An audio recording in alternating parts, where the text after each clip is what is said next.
আকাশবাণী কলকাতা স্থানীয় সংবাদ পড়ছি রক্তিম ভট্টাচার্য।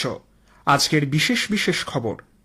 সংসদের বাজেট অধিবেশনের প্রথম দিন রাষ্ট্রপতি দ্রৌপদী মুর্মু উভয় কক্ষের যৌথ অভিভাষণে বলেছেন, সবকা সাথ সবকা বিকাশের ভাবনা দেশবাসীর জীবনে ইতিবাচক রূপান্তর এনেছে। এসআইআর সহ অন্যান্য বিষয়ে আলোচনার জন্য নির্বাচন কমিশন মুখ্যমন্ত্রী মমতা ব্যানার্জিকে আগামী সোমবার সাক্ষাতের সময় দিয়েছে। এসআইআর নিয়ে জরুরি শুনানির জন্য রাজ্য সরকারের আবেদন সুপ্রিম কোর্টে খারিজ।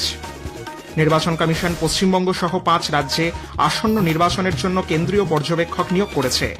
এ রাজ্যের 25 জন উচ্চপদস্থ আধিকারিকের নাম তালিকায় রয়েছে।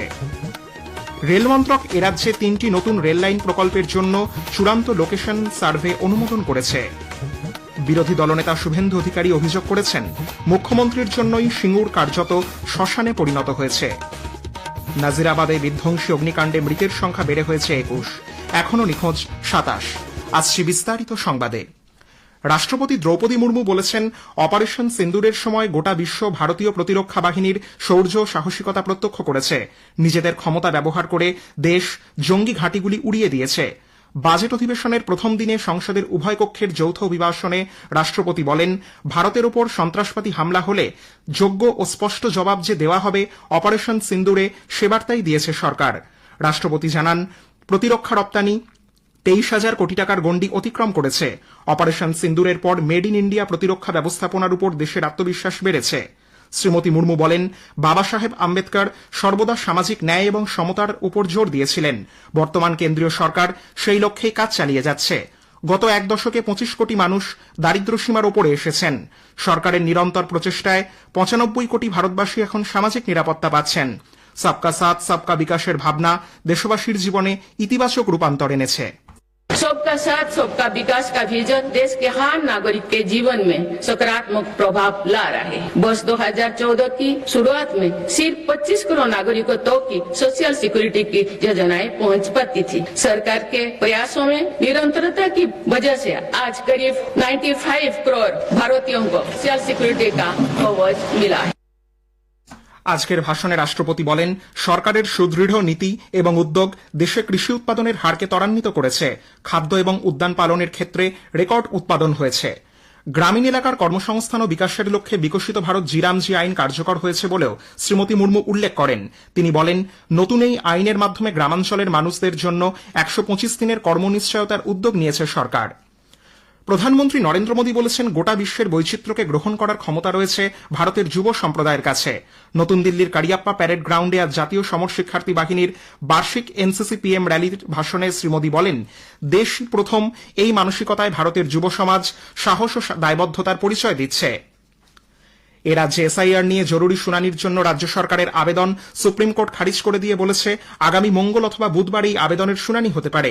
প্রধান বিচারপতি সূর্যকান্ত, বিচারপতি জয়মাল্য বাগচির ডিভিশন বেঞ্চ জানিয়েছে, সুপ্রিম কোর্ট এ ব্যাপারে আগেই বিস্তারিত নির্দেশ দিয়ে রেখেছে। উল্লেখ্য, রাজ্যের 2 সাংসদ দোলা সেন এবং ডেরেক ওব্রায়েন এসআইআর নিয়ে জরুরি ভিত্তিতে শুনানির আবেদন জানিয়েছিলেন।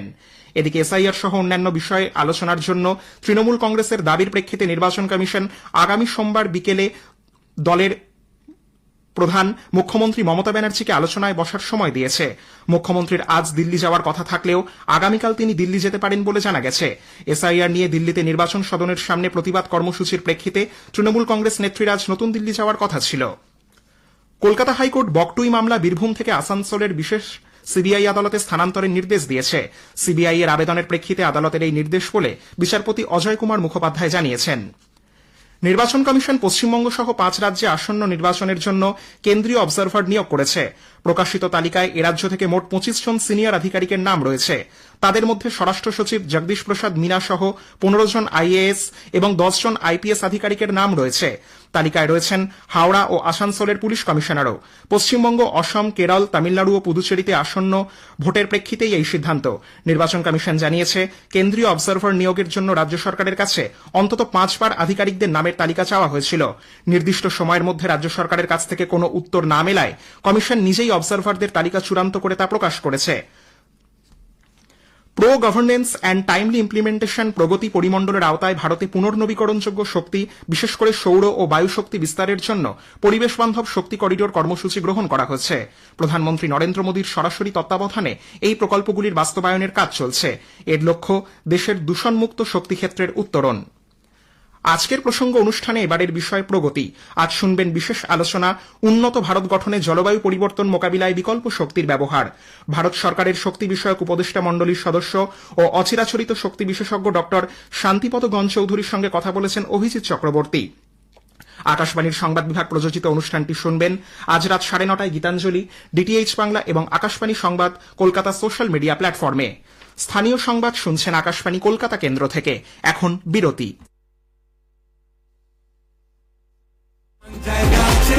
ভালোবাসা হার মানে না চোখ রাঙানির কাছে। বাংলা বিবেক এই ভারতের বাংলা সবার ভাই। গৌরবে সে নতুন পড়ায় ঘৃণার বুকে চাই। ঝগড়া করিস পরে আগে নিজের মাটি সামলা। যতই করো হামলা আবার জিতবে বাংলা। যতই করো হামলা আবার জিতবে বাংলা।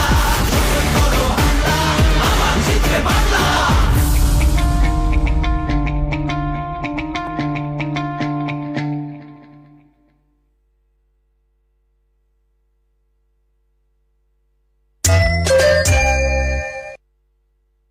আমাদের সংবাদ শোনা যাচ্ছে ইউটিউব চ্যানেল আকাশবাণী সংবাদ বাংলা, ফেসবুক ও ইনস্টাগ্রাম আকাশবাণী সংবাদ কলকাতা এবং এক্স হ্যান্ডেল AIR নিউজ কলকাতাতে। রেল মন্ত্রক এ রাজ্যে 3টি নতুন রেললাইন প্রকল্পের জন্য চূড়ান্ত লোকেশন সার্ভে অনুমোদন করেছে। এই 3টি প্রকল্প হল সিউড়ি থেকে রাজনগর বক্রেশ্বর ধাম হয়ে নলা 73 কিলোমিটার দীর্ঘ প্রস্তাবিত লাইন, আরামবাগ থেকে খানাকুল 27 কিলোমিটার দীর্ঘ লাইন এবং রসুলপুর থেকে জঙ্গলপাড়া পর্যন্ত 78 কিলোমিটার দীর্ঘ প্রস্তাবিত রেল লাইন প্রকল্প। মুখ্যমন্ত্রীর জন্যই সিঙ্গুর কার্যত শ্মশানে পরিণত হয়েছে বলে বিজেপি অভিযোগ করেছে। দুর্গাপুরে আজ এক সাংবাদিক বৈঠকে বিরোধী দলনেতা শুভেন্দু অধিকারী জানিয়েছেন, মুখ্যমন্ত্রী সিঙ্গুর থেকে টাটাকে বিতাড়িত করেছেন। 15 বছরে রাজ্যে কোনো বড় বিনিয়োগ এবং শিল্প আসেনি। পেট্রোকেমিক্যাল সহ একের পর এক বড় শিল্প রাজ্য ছেড়ে চলে গেছে। বিরোধী দলনেতা বলেন, মুখ্যমন্ত্রী বাংলার বাড়ি প্রকল্পে যেখানে 20 লক্ষ পরিবারকে 1,20,000 টাকা করে দিয়েছেন বলে দাবি করলেও 1 থেকে 1.5 লক্ষের বেশি পরিবার সেই অর্থ পাবে না। শ্রী অধিকারী আরও বলেন, বর্তমানে বালি সিমেন্টের যে মূল্য তাতে 1,20,000 টাকায় কোনো বাড়ি নির্মাণ হবে না। তাই বিজেপি ক্ষমতায় এলে প্রধানমন্ত্রী আবাস যোজনায় গ্রামীণ এলাকার জন্য যে 1,25,000 টাকা বরাদ্দ করা হয়েছে সেই অর্থের পাশাপাশি 2 কামরা বিশিষ্ট বাড়ি, শৌচালয়, সোলার বিদ্যুৎ এবং নলে জলের ব্যবস্থা করা হবে। এর পাশাপাশি মুখ্যমন্ত্রী যে ঘাটাল মাস্টার প্ল্যানের কথা বলেছেন সে প্রসঙ্গে শ্রী অধিকারী জানান, এটা শুধুমাত্র নির্বাচনী চমক ছাড়া আর কিছুই নয়। ঘাটাল মাস্টার প্ল্যানের জন্য 1 ইঞ্চিও জমি অধিগ্রহণ করা হয়নি। আগেই জানানো হয়েছে, মুখ্যমন্ত্রী মমতা ব্যানার্জি আজ সিঙ্গুর থেকে ঘাটাল মাস্টার প্ল্যানের ভার্চুয়াল উদ্বোধন করেন। 1992 সালে এর ভিত্তিপ্রস্তর স্থাপিত হলেও এর কাজ বিশেষ এগোয়নি বলে সংশ্লিষ্ট পরিকল্পনা রূপায়ণ সংগ্রাম কমিটির পক্ষ থেকে অভিযোগ করা হয়েছে। বিজেপির সর্বভারতীয় সভাপতি নীতিন নবীন পশ্চিমবঙ্গ, দেশ এবং দেশের বাইরে থাকা বাঙালিদের ডিজিটালভাবে যুক্ত করতে ডিজিটাল ওয়ারিয়র্স অভিযান শুরু করেছেন। উল্লেখ্য, বিজেপির ডিজিটাল যোদ্ধা হতে 1800-3157111 এই নম্বরে মিসড কল দিতে হবে। পাশাপাশি www.digitalwarriors.bjpbengal.org এই ওয়েবসাইটে এবং সংশ্লিষ্ট ফেসবুক পেজে ক্লিক করে নাম নথিভুক্ত করতে হবে। এর আগে পশ্চিমবঙ্গকে বাংলাদেশ বানানোর চেষ্টা চলছে বলে বিজেপির সর্বভারতীয় সভাপতি মন্তব্য করেছেন। মহারাষ্ট্রের উপমুখ্যমন্ত্রী এনসিপি প্রধান অজিত পাওয়ার আজ সকালে বিমান দুর্ঘটনায় প্রাণ হারিয়েছেন। রাষ্ট্রপতি, উপরাষ্ট্রপতি, প্রধানমন্ত্রী সহ বিশিষ্ট নেতৃবৃন্দ তাঁর মৃত্যুতে শোক প্রকাশ করেছেন। মুখ্যমন্ত্রী মমতা ব্যানার্জি সুপ্রিম কোর্টের নজরদারিতে অজিত পাওয়ারের মৃত্যুর তদন্ত দাবি করেছেন।